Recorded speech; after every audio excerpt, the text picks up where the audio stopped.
Nëse je një prind i shqetësuar që fëmia yt nuk po zhvillohet siç duhet, kam 2 këshilla për ty. Hapi i parë, profesionisti i fushës ku drejtohesh. Një profesionist që arrin të bëj bashkë gjithë informacionin e marrë nga prindi dhe nga vëzhgimi direkt i fëmijës, duke luajtur me fëmijën, duke parë reagimet e tij, duke vëzhguar aftësitë dhe mënyrën se si fëmia sillet në situata natyrale. Arrin të jap një dinamik të zhvillimit të fëmijës për të kaluar më pas në një vlerësim të profilit të tij zhvillimor dhe sensor. Hapi i dytë, largohu nga çdo profesionist që jep argumenta jo profesional në lidhje me vështirësitë që has me fëmijën tënd. Cilët janë këto 2 argumenta? Ekrani.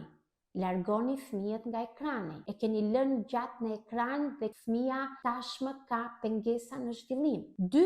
Fajsimi i prindërve për mënyrën se si po e rrisin dhe po edukojnë fëmijën. Po i plotësoni tekat, ja jepni gjithçka gati, nuk e ndihmoni fëmijën që të zhvillojë gjuhën. Këto 2 argumenta janë ato nga të cilët ti si prind duhet të largohesh, sepse një problematik zhvillimi nuk lidhet me faktor të jashtëm siç është ekrani apo mirëritja dhe edukimi nga ana e prindërve, por është fëmia në vetvete. Mënyra se si truri i tij po zhvillohet dhe po mëson.